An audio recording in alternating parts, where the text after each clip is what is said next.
Lucie Désirée Arnaz is an American actress and singer. She is the daughter of actors Lucille Ball and Desi Arnaz. Early life. Lucille Désirée Ball was born on August 6, 1911, at 60 Stewart Avenue in Jamestown, New York, the first child and only daughter of Henry Durrell Head Ball, a lineman for Bell Telephone, and Desiree Evelyn Deed Ball. Her family belonged to the Baptist Church. Her ancestors were mostly English, but a few were Scottish, French, and Irish. Some were among the earliest settlers in the 13 colonies, including Elder John Crandall of Westerly, Rhode Island, and Edmund Rice, an early emigrant from England to the Massachusetts Bay Colony. Her father's Bell Telephone career frequently required the family to move during Lucie's early childhood. The first was to Anaconda, Montana, and later to Trenton, New Jersey. On February 28, 1915, while living in Wyandotte, Michigan, Lucie's father died of typhoid fever at age 27 when Lucie was only 3. At that time, Deed was pregnant with her second child, Fred Ball. Lucille recalled little from the day her father died, except a bird getting trapped in the house, which caused her lifelong ornithophobia. Ball's mother returned to New York, where maternal grandparents helped raise Lucie and her brother Fred in Celeron, a summer resort village on Chautauqua Lake. Their home was at 59 West 8th Street. Ball loved Celeron Park, a popular amusement area at the time. Its boardwalk had a ramp to the lake that served as a children's slide, the pier ballroom, a roller coaster, a bandstand, and a stage where vaudeville concerts and plays were presented. 4 years after Henry Ball's death, Deed married Edward Peterson. While they looked for work in another city, Peterson's parents cared for Lucie and Fred. Ball's step-grandparents were a puritanical Swedish couple who banished all mirrors from the house except one over the bathroom sink. When Lucie was caught admiring herself in it, she was severely chastised for being vain. She later said that this period of time affected her so deeply, it lasted 7 or 8 years. When Lucie was 12, her stepfather encouraged her to audition for his Shriners organization that needed entertainers for the chorus line of its next show. While Ball was on stage, she realized performing was a great way to gain praise. In 1927, her family was forced to move to a small apartment in Jamestown after their house and furnishings were sold to settle a legal judgment. Career. Early career. In 1925, Ball, then only 14, started dating Johnny DeVita, a 21-year-old local hoodlum. Her mother was unhappy with the relationship, and hoped the romance, which she was unable to influence, would burn out. After about a year, her mother tried to separate them by exploiting Ball's desire to be in show business. Despite the family's meager finances, in 1926, she enrolled Ball in the John Murray Anderson School for the Dramatic Arts, in New York City, where Bette Davis was a fellow student. Ball later said about that time in her life, "All I learned in drama school was how to be frightened." Ball's instructors felt she would not be successful in the entertainment business, and were unafraid to directly state this to her. In the face of this harsh criticism, Ball was determined to prove her teachers wrong and returned to New York City in 1928. That same year, she began working for Hattie Carnegie as an in-house model. Carnegie ordered Ball to bleach her brown hair blonde, and she complied. Of this time in her life, Ball said, "Hattie taught me how to slouch properly in a $1,000 hand-sewn sequin dress and how to wear a $40,000 sable coat as casually as rabbit." Her acting forays were still at an early stage when she became ill with rheumatic fever and was unable to work for 2 years. 1930s. In 1932, she moved back to New York City to resume her pursuit of an acting career, where she supported herself by again working for Carnegie and as the Chesterfield Cigarette Girl. Using the name Diane Belmont, she started getting chorus work on Broadway, but it did not last. Ball was hired but then quickly fired by theatre impresario Earl Carroll from his vanities, and by Florence Ziegfeld Jr. from a touring company of Rio Rita. After an uncredited stint as a Goldwyn girl in Roman Scandals, starring Eddie Cantor and Gloria Stewart, Ball moved permanently to Hollywood to appear in films. She had many small movie roles in the 1930s as a contract player for RKO Radio Pictures, including a two-reel comedy short with the Three Stooges and a movie with the Marx Brothers. Her first credited role came in Chatterbox in 1936. She also appeared in several Fred Astaire and Ginger Rogers RKO musicals, as one of the featured models in Roberta, as the flower shop clerk in Top Hat, and in a brief supporting role at the beginning of Follow the Fleet. Ball played a larger part as an aspiring actress alongside Ginger Rogers, who was a distant maternal cousin, and Katharine Hepburn in the film Stage Door. In 1936, she landed the role she hoped would lead her to Broadway, in the Bartlett Cormack play Hey Diddle Diddle, a comedy set in a duplex apartment in Hollywood. The play premiered in Princeton, New Jersey, on January 21, 1937, with Ball playing the part of Julie Tucker, one of three roommates coping with neurotic directors, confused executives, and grasping stars, who interfere with the girl's ability to get ahead. The play received good reviews, but problems existed with star Conway Torrell, who was in poor health. Cormack wanted to replace him, but producer Ann Nichols said the fault lay with the character and insisted the part needed to be rewritten. Unable to agree on a solution, the play closed after 1 week in Washington, D.C., when Torrell became gravely ill. 1940s. In 1940, Ball appeared as the lead in the musical Too Many Girls, where she met and fell in love with Desi Arnaz, who played one of her character's 4 bodyguards in the movie. Ball signed with Metro-Goldwyn-Mayer in the 1940s, but never achieved major stardom there. She was known in Hollywood circles as Queen of the BS, a title previously held by Fay Wray and later more closely associated with Ida Lupino and Marie Windsor, starring in a number of B-movies like Five Came Back. Like many budding actresses, Ball picked up radio work to supplement her income and gain exposure. In 1937, she appeared regularly on The Phil Baker Show. When its run ended in 1938, Ball joined the cast of The Wonder Show starring Jack Haley. There began her 50-year professional relationship with the show's announcer, Gail Gordon. The Wonder Show lasted 1 season, with the final episode airing on April 7, 1939. In 1942, Lucie starred opposite Henry Fonda in The Big Street.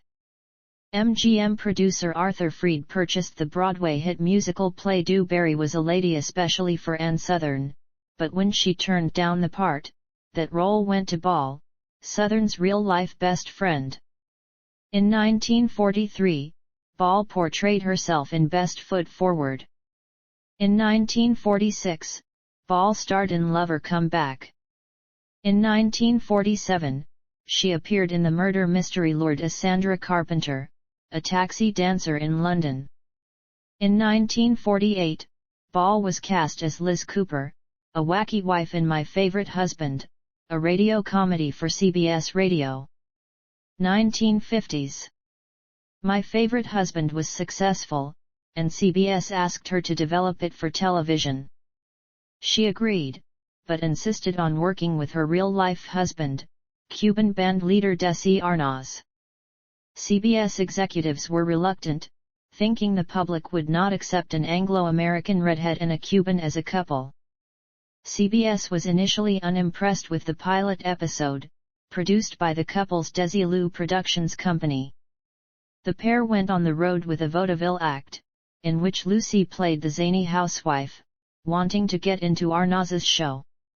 Given the great success of the tour, CBS put I Love Lucie into their lineup. I Love Lucie was not only a star vehicle for Lucille Ball, but also a potential means for her to salvage her marriage to Arnaz. Their relationship had become badly strained, in part because of their hectic performing schedules, which often kept them apart, but mostly due to Desi's attraction to other women. Along the way, Ball created a television dynasty and achieved several firsts. She was the first woman to head a TV production company, Desilu, which she had formed with Arnaz. After their divorce in 1960, she bought out his share and became a very actively engaged studio head. Desilu and I Love Lucie pioneered a number of methods still in use in TV production today, such as filming before a live studio audience with more than one camera, and distinct sets, adjacent to each other. During this time, Ball taught a 32-week comedy workshop at the Brandeis Bardin Institute. She was quoted as saying, "You cannot teach someone comedy, either they have it or they don't." During the run of I Love Lucie, Ball and Arnaz wanted to remain in their Los Angeles home, but time zone logistics made that difficult. Since prime time in Los Angeles was too late to air a major network series live on the East Coast, filming in California would have meant giving most of the TV audience an inferior kinescope picture, delayed by at least a day. Sponsor Philip Morris pressured the couple into relocating, not wanting day-old kinescopes airing in major East Coast markets, nor did they want to pay the extra cost that filming, processing, and editing would require. Instead, the couple offered to take a pay cut to finance filming, which Arnaz did on better quality 35mm film and on the condition that Desilu would retain the rights of each episode once it aired. CBS agreed to relinquish the post-first broadcast rights to Desilu, not realizing they were giving up a valuable and enduring asset. In 1957, CBS bought back the rights for $1 million, giving Ball and Arnaz's down payment for the purchase of the former RKO Pictures studios, which they turned into Desilu Studios. I Love Lucie dominated U.S. ratings for most of its run. An attempt was made to adapt the show for radio using the Breaking the Lease episode as the pilot. The resulting radio audition disc has survived, but never aired. A scene in which Lucie and Ricky practice the tango, in the episode Lucie Does the Tango, evoked the longest recorded studio audience laugh in the history of the show, so long that the sound editor had to cut that section of the soundtrack in half. During the show's production breaks, Lucie and Desi starred together in 2 feature films, The Long, Long Trailer and Forever, Darling. After I Love Lucie ended its run in 1957, the main cast continued to appear in occasional hour-long specials under the title The Lucie Desi Comedy Hour until 1960. Desilu produced several other popular shows, such as The Untouchables, Star Trek, and Mission Impossible. Lucie sold her shares of the studio to Gulf and Western in 1967 for $17 million and it was renamed Paramount Television.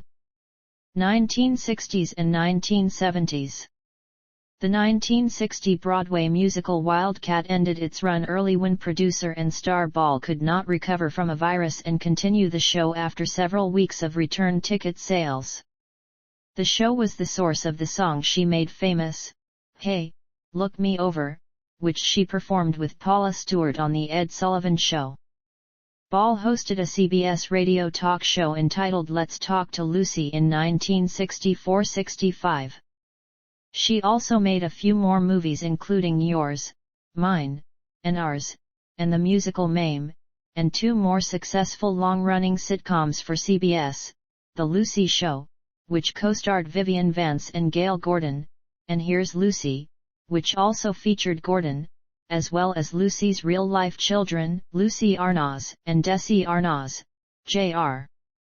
She appeared on The Dick Cavett Show in 1974 and discussed her work on I Love Lucie, and reminisced about her family history, the friends she missed from show business, and how she learned to be happy while married. She also told a story about how she helped discover an underground Japanese radio signal after accidentally picking up the signal on the fillings in her teeth. Ball's close friends in the business included perennial CO star Vivian Vance and film stars Judy Garland, Ann Sothern, and Ginger Rogers, and comedic television performers Jack Benny, Barbara Pepper, Ethel Merman, Mary Wicks, and Mary Jane Croft, all except Garland appeared at least once on her various series. Former Broadway CO stars Keith Andes and Paula Stewart also appeared at least once on her later sitcoms, as did Joan Blondell, Rich Little, and Anne Margaret. Ball mentored actress and singer Carol Cook, and befriended Barbara Eden, when Eden appeared on an episode of I Love Lucy. Ball was originally considered by Frank Sinatra for the role of Mrs. Iselin in the Cold War thriller The Manchurian Candidate. Director/producer John Frankenheimer, however, had worked with Angela Lansbury in a mother role in All Fall Down, and insisted on having her for the part. Ball was the lead actress in a number of comedy television specials to about 1980, including Lucy Calls the President, which featured Vivian Vance, Gail Gordon, and Mary Jane Croft, and Lucy Moves to NBC, a special depicting a fictionalization of her move to the NBC television network. In 1959, Ball became a friend and mentor to Carol Burnett. She guested on Burnett's highly successful CBS TV special Carol Plus 2, and the younger performer reciprocated by appearing on The Lucy Show. Ball was rumored to have offered Burnett a chance to star on her own sitcom, but in truth, Burnett was offered Here's Agnes by CBS executives. She instead chose to create her own variety show due to a stipulation that was on an existing contract she had with CBS. The two women remained close friends until Ball's death in 1989. Ball sent flowers every year on Burnett's birthday. Aside from her acting career, she became an assistant professor at California State University, Northridge in 1979. 1980s. During the 1980s, Ball attempted to resurrect her television career. In 1982, she hosted a two-part Three's Company retrospective, showing clips from the show's first 5 seasons, summarizing memorable plot lines, and commenting on her love of the show. In 1983, both Lucille Ball and Gary Morton had partnered to set up a film and television production house at 20th Century Fox, that encompasses all film and television productions, and has plans to produce plays. A 1985 dramatic made-for-TV film about an elderly homeless woman, Stone Pillow, received mixed reviews, but had strong viewership. Her 1986 sitcom Comeback Life with Lucy, co-starring her longtime foil Gail Gordon and co-produced by Ball, Gary Morton, and prolific producer Aaron Spelling, was cancelled less than 2 months into its run by ABC. In February 1988, Ball was named the Hasty Pudding Woman of the Year. In May 1988, Ball was hospitalized after suffering a mild heart attack. Her last public appearance, just 1 month before her death, was at the 1989 Academy Awards telecast, in which fellow presenter Bob Hope and she were given a standing ovation. Communist affiliation. When Ball registered to vote in 1936, she listed her party affiliation as communist, as did her brother and mother. To sponsor the Communist Party's 1936 candidate for the California State Assembly's 57th District, Ball signed a certificate stating, "I am registered as affiliated with the Communist Party." The same year, the Communist Party of California appointed her to the state's Central Committee, according to records of the Secretary of State of California. In 1937, Hollywood writer Rena Vale, a self-identified communist, attended a class at an address identified to her as Ball's home, according to her testimony given before the United States House of Representatives Special House Un-American Activities Committee, on July 22, 1940. 2 years later, Vale affirmed this testimony in a sworn deposition. Within a few days after my third application to join the Communist Party was made, I received a notice to attend a meeting on North Ogden Drive, Hollywood, although it was a typed, unsigned note, merely requesting my presence at the address at 8 o'clock in the evening on a given day. I knew it was the long-awaited notice to attend Communist Party new members' classes, On arrival at this address I found several others present.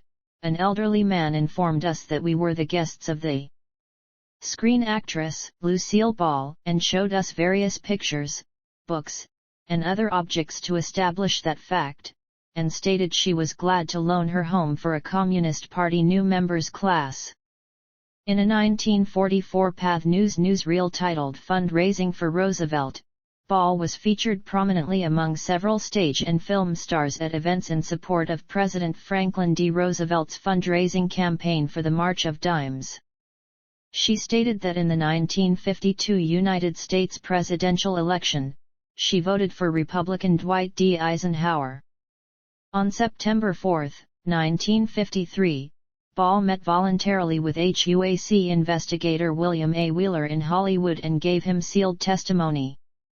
She stated that she had registered to vote as a communist or intended to vote the Communist Party ticket in 1936 at her socialist grandfather's insistence. She stated she at no time intended to vote as a communist. Her testimony was forwarded to J. Edgar Hoover in an FBI memorandum. Ball stated she has never been a member of the Communist Party to her knowledge, did not know whether or not any meetings were ever held at her home at 1344 North Ogden Drive, stated, as a delegate to the State Central Committee of the Communist Party of California in 1936 it was done without her knowledge or consent, did not recall signing the document sponsoring Emil Fried for the Communist Party nomination to the office of Member of the Assembly for the 57th District. A review of the subject's file reflects no activity that would warrant her inclusion on the Security Index. Immediately before the filming of episode 68 of I Love Lucie, Désirée Arnaz, instead of his usual audience warm-up, told the audience about Lucie and her grandfather. Reusing the line he had first given to Hedda Hopper in an interview, he quipped, "The only thing red about Lucie is her hair, and even that is not legitimate." Personal life.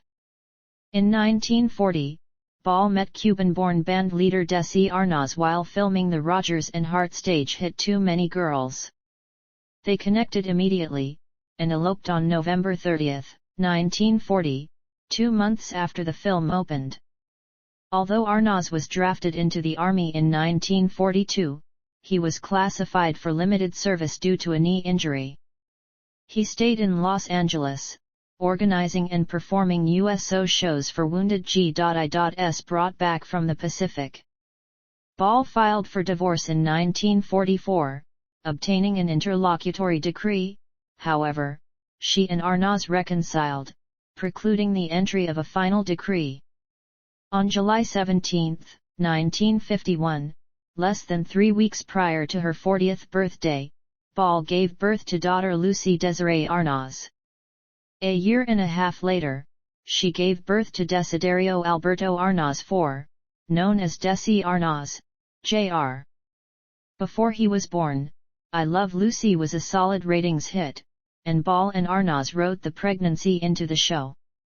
Ball's necessary and planned cesarean section in real life was scheduled for the same date that her television character gave birth. CBS insisted that a pregnant woman could not be shown on television, nor could the word pregnant be spoken on air. After approval from several religious figures, the network allowed the pregnancy storyline, but insisted that the word expecting be used instead of pregnant. The episode's official title is Lucie is enceinte, borrowing the French word for pregnant. However, episode titles never appeared on screen.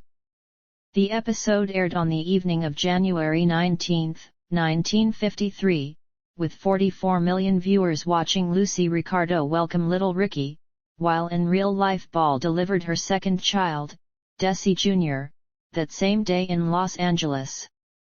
The birth made the cover of the first issue of TV Guide for the week of April 3, 1953. In October 1956, Ball, Arnaz, Vance, and William Frawley all appeared on a Bob Hope special on NBC, including a spoof of I Love Lucie, the only time all 4 stars were together on a color telecast.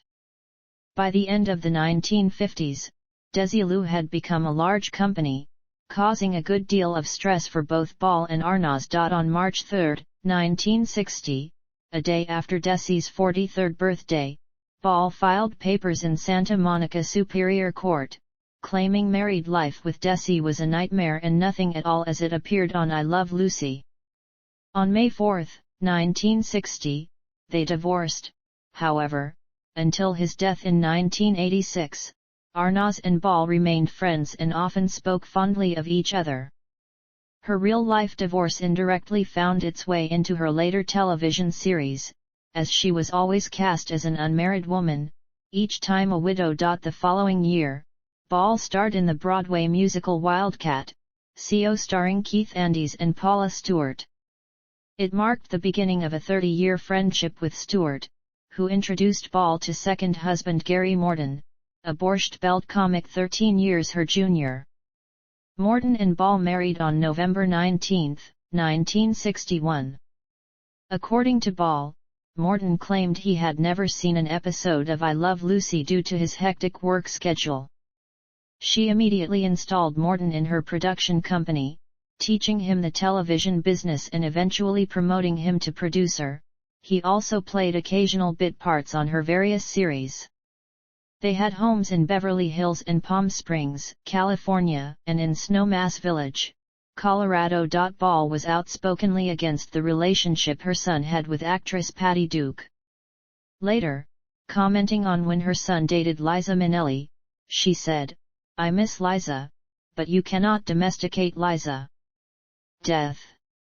On April 18, 1989, Ball was admitted to Cedars-Sinai Medical Center in Los Angeles after experiencing chest pains. She was diagnosed with a dissecting aortic aneurysm and underwent surgery to repair her aorta and a successful 7-hour aortic valve replacement. Shortly after dawn on April 26, Ball awoke with severe back pain, then lost consciousness. She died at 5:47 a.m. PDT at the age of 77. Doctors determined that Ball had succumbed to a ruptured abdominal aortic aneurysm not directly related to her surgery.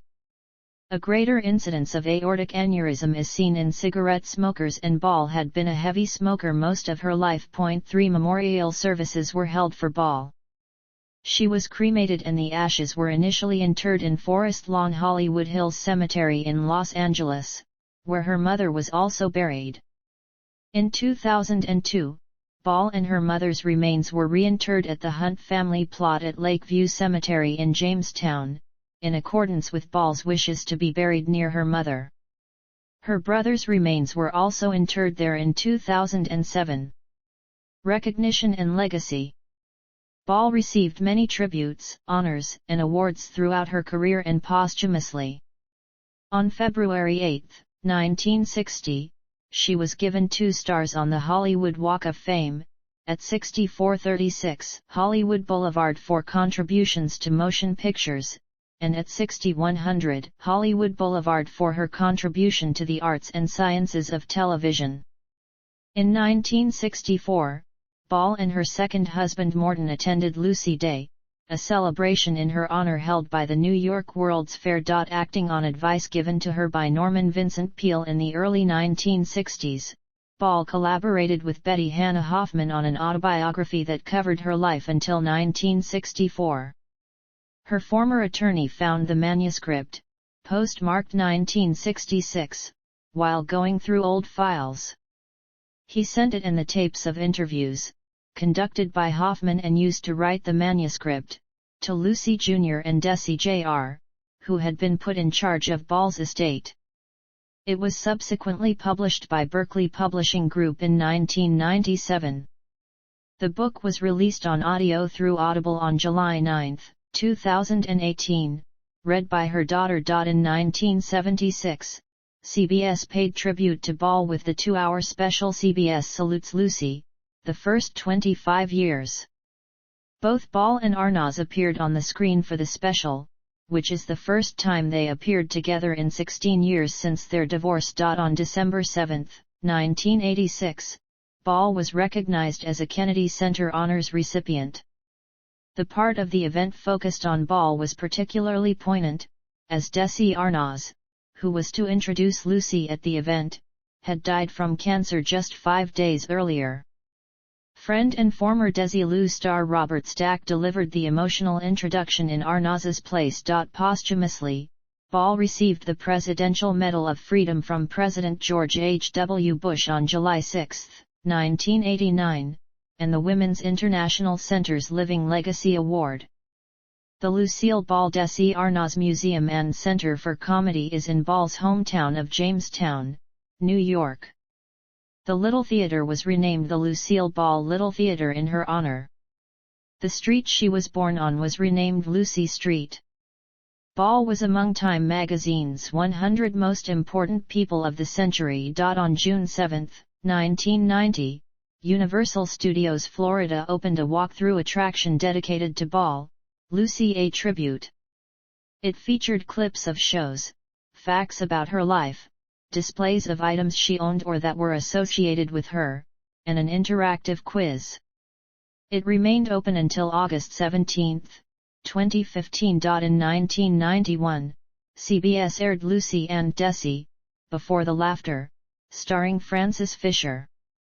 On August 6, 2001, the United States Postal Service honored what would have been Ball's 90th birthday with a commemorative stamp as part of its Legends of Hollywood series. Ball appeared on 39 covers of TV Guide, more than any other person, including its first cover in 1953 with her baby son.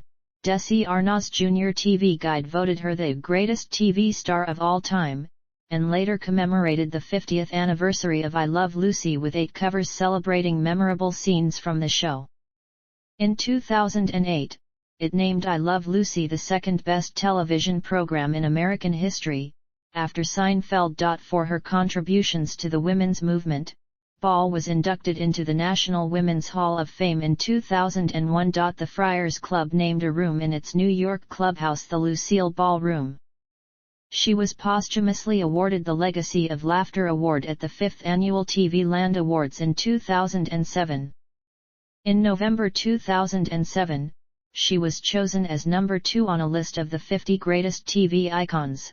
However, a public poll chose her as number 1. On August 6, 2011, Google's homepage showed an interactive doodle of 6 classic moments from I Love Lucie to commemorate what would have been Ball's 100th birthday. On the same day, 915 Ball lookalikes converged on Jamestown to celebrate the birthday and set a new world record for such a gathering. Since 2009, a statue of Ball has been on display in Celeron, New York, that residents deemed scary and not accurate, earning it the nickname Scary Lucie. On August 1, 2016, it was announced that a new statue of Ball would replace it on August 6.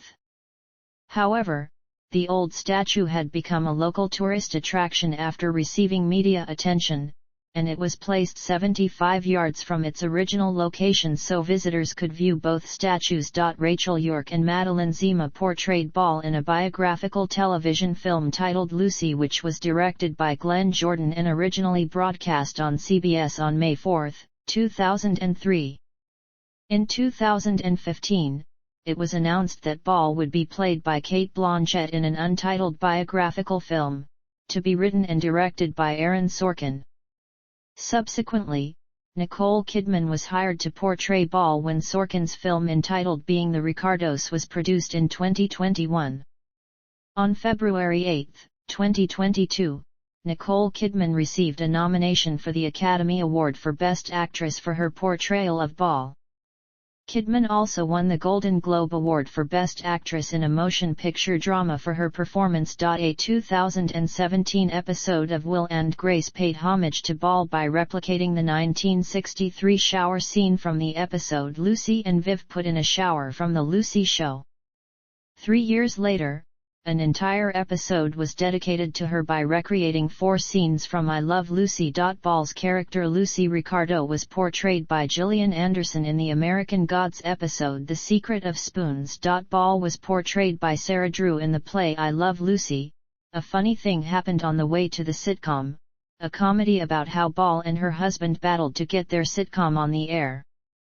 It premiered in Los Angeles on July 12, 2018, CO starring Oscar Nunez as Désirée Arnaz, and Seamus Dever as I Love Lucy. Producer-head writer Jess Oppenheimer.